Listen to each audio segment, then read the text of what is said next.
day 29 of Yogtober. Here we are with just a few days to go. And I'm back from the old travels and I am tired and I think I should probably be doing other things like washing and things, but actually I'm going to do yoga because I know I'll feel better. And it's Yogtober, so it's got to be done. So let's just start with the 3 breaths and connect your first finger and thumb for the mudra and just start breathing and just notice. I think I had it wrong last time in my one a couple of days ago. So when you breathe with the finger and thumb, you breathe into the belly for deep breaths and relaxation. It feels relaxing. And then if you change it and put your ring finger and thumb together, you find the breath goes up into your chest and you're breathing and it's more energetic and energizing and invigorating, breathing into your chest. Just have a little play with that. Breathing in and out. Changing the mudra. I find it so freaky deaky. It's brilliant.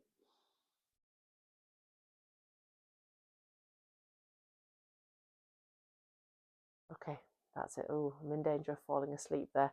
So just let's do a head roll.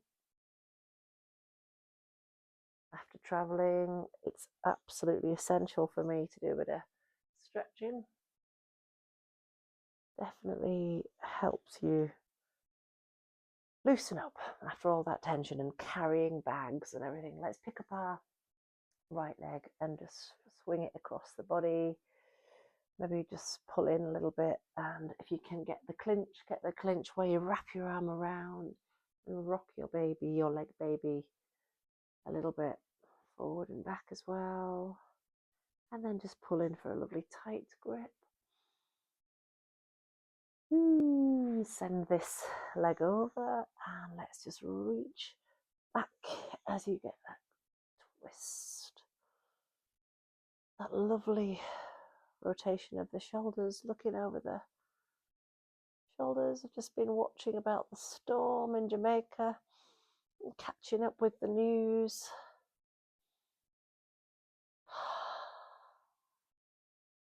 Good. Let's just try letting this leg go straight and connect the left leg to the top for Janusasana. Press down into the hips. Let's reach up and forwards, fold over the straight leg, pulling yourself in for Janusasana.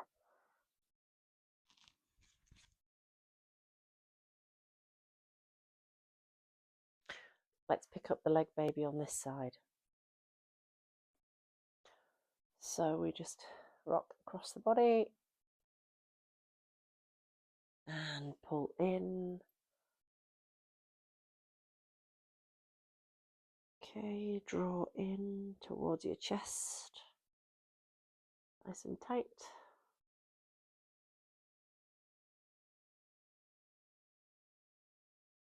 And let the leg go all the way over to the right as you either hug around the leg or reach back and stretch out the shoulders, upper back. Try and be tall before you turn.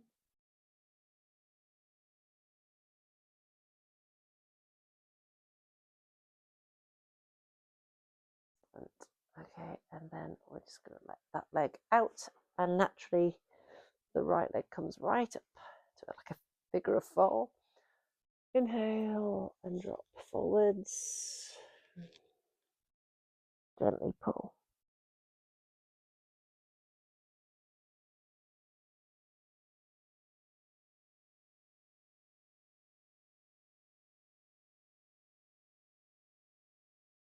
Let's let this leg come out, and we'll do 3 of these where we inhale up, reach forwards, and then pull back up. Now, reaching forwards, exhale.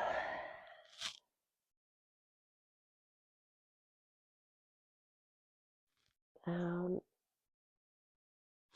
And then just plunge your hands down by the hips for an incline pose. Just reach.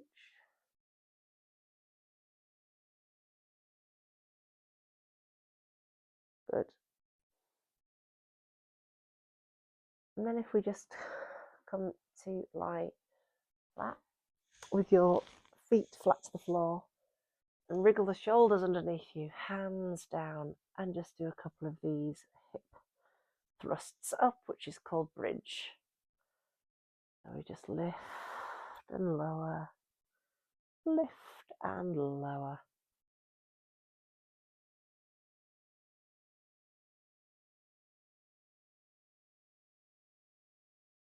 One more. And stay up for a little bit.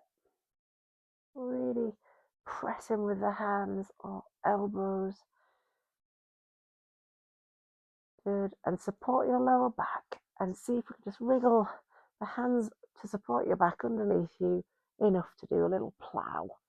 So your plow is where your legs just go all the way over, just stretching out this lower back.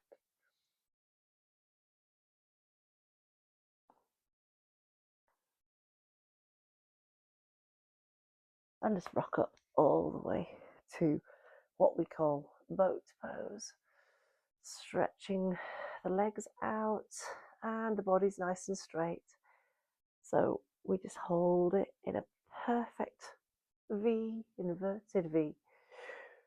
Well, it actually is a V. Oh, lost it. Try and sit on your sacrum as we stay in that position. And then just finish when you're sick of that one. We'll just do on all fours 3 cat-cows. So dipping and arching.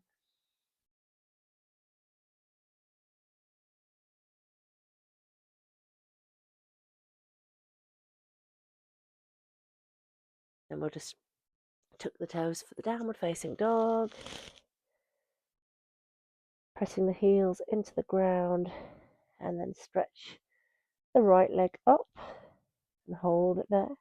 Flex the foot, bend the knee, and then release the hip open so you can do this 3-legged dog.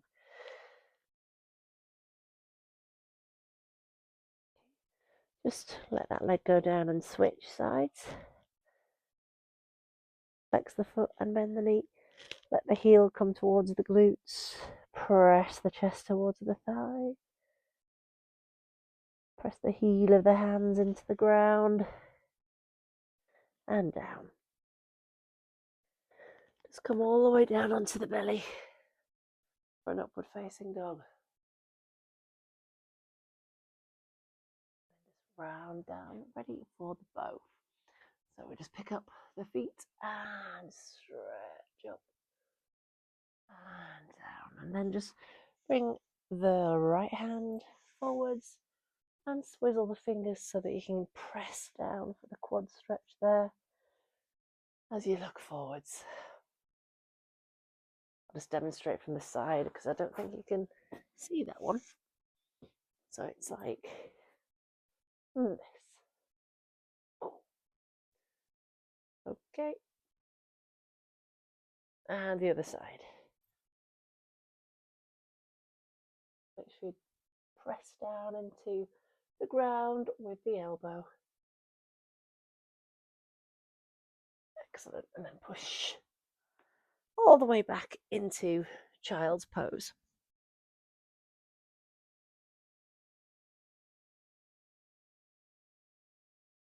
And then just pop yourself back up.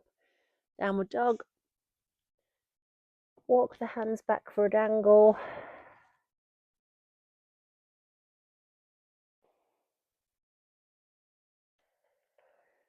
And then just very slowly roll up like a rag doll. Just roll the shoulders a couple of times, backwards and forwards. And just go out nice and wide for warrior 2. Straighten at the back. Straighten the leg for triangle.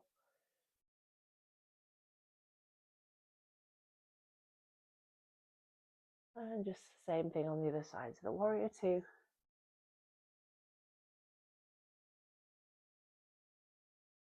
Straightening the leg.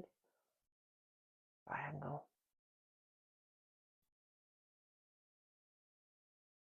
Pop back up. And we'll go forwards into the middle. I'll come in a little bit with the feet if you need to, and just open out the shoulders. I'm so sorry if some of these sessions are similar or samey. I haven't really had time to plan this time round, but I'm just doing what feels good for me. So hopefully you swap sides if you haven't already. Good. And then just roll forwards onto the knees for that great frog.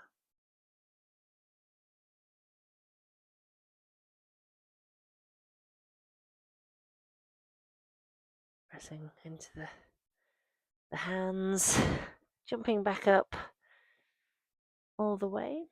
And we'll just try for a little balance. I'm thinking warrior three. So hands together. That's prayer, and then just take all of the weight into the right leg, and we tip the body into the T. I'm going to bring my hands back in for this position. Whoa. Where you're reaching towards the back of the room. Okay, and the other side. Start with the hands together and reach back.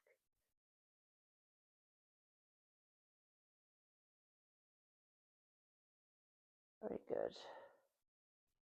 All the way down into the hips. Breathing there. It's garland pose. Let's stop there. Hope that you've had a great day, and I'll see you for the last three. Namaste. Last two.